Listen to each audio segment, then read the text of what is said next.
Hello, my fellow Americans and international friends, and welcome back to What's Going On in California, And today is December 5th, 2021. Driving down to Huntington Beach this afternoon. Gonna check out a few things that are going on around here and just try to inform you guys on everything that's going on down here. There is a lot going on. The first thing that we're gonna do is we're gonna stop by the hotel that the city is purchasing to use for long-term housing for the homeless. So let's go ahead and take a quick look at that, shall we?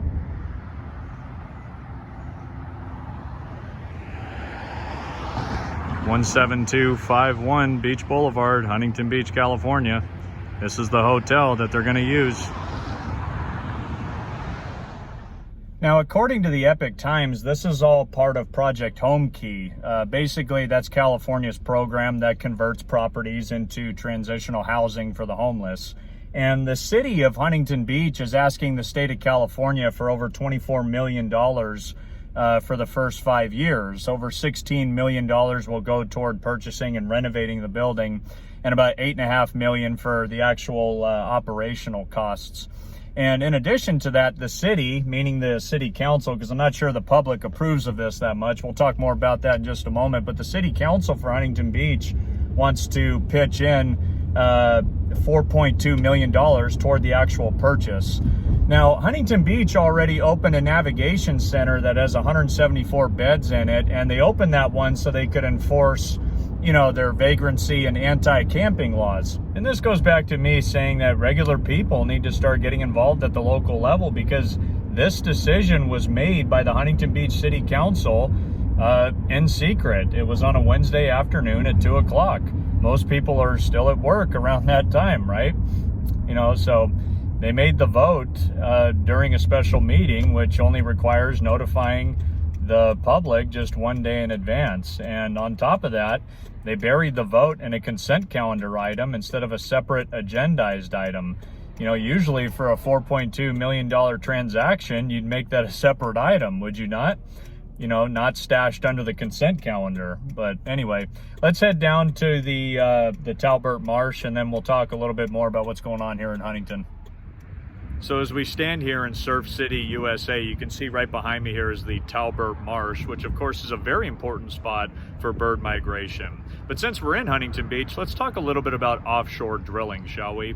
So today's a little bit overcast here on the coast. You can't really see the oil platforms very well today, but we'll talk about it regardless. So here in Huntington Beach, we've got a few offshore oil wells. A couple of them are interconnected, and those are platforms Ellen and Ellie, which stand in about 265 feet of water. There's a platform nearby called Eureka, which is in 700 feet of water, so a little bit deeper. Both the Ellen and Eureka platforms each operate dozens of wells, producing both oil and gas. That's most likely not going to be the case in the near future, however, since the Huntington Beach City Council decided after the October oil spill to start phasing out oil needs, such as shifting the city's 900 vehicle fleet to renewable energy, in addition to what Gavin Newsom wants to do at the state level. They're basically trying to phase out any kind of oil production throughout the whole state of California.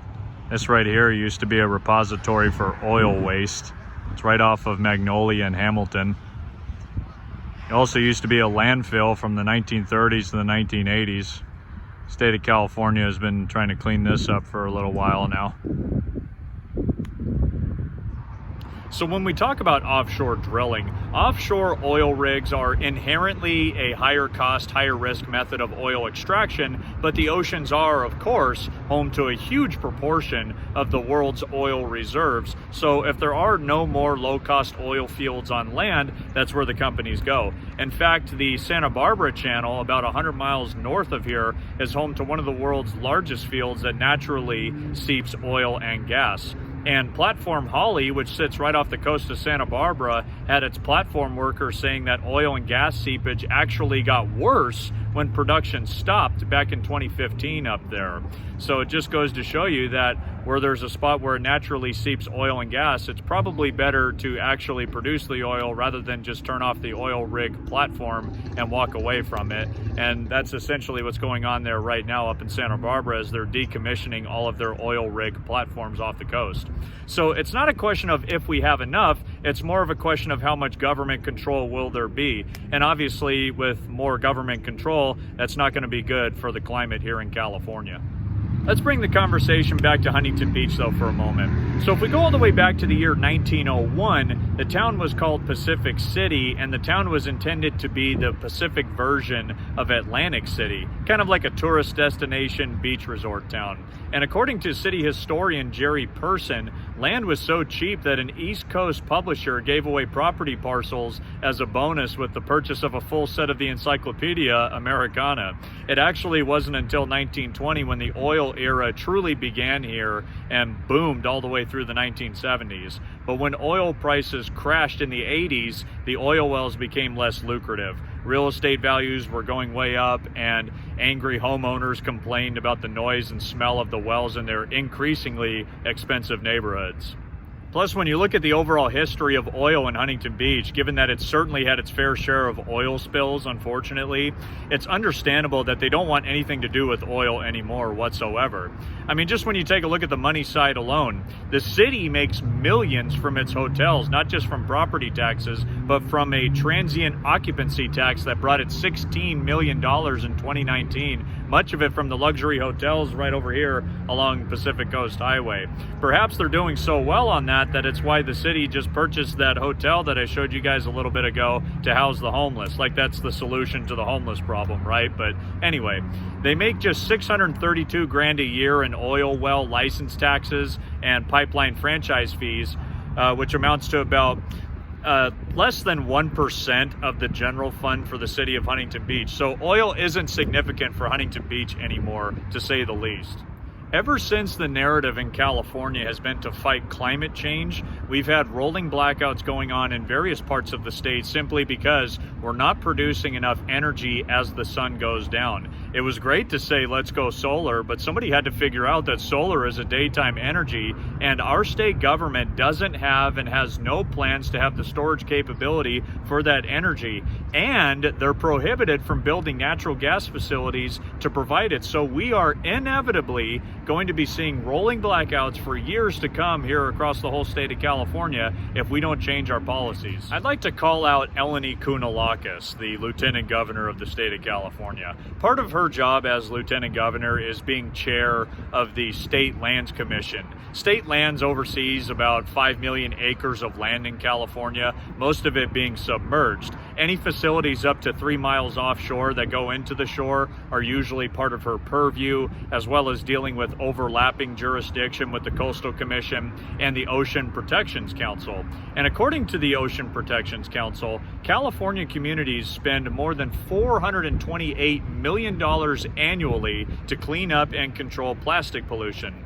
And because plastic never truly degrades, it only breaks into smaller and smaller pieces, cleanup and control is extraordinarily difficult.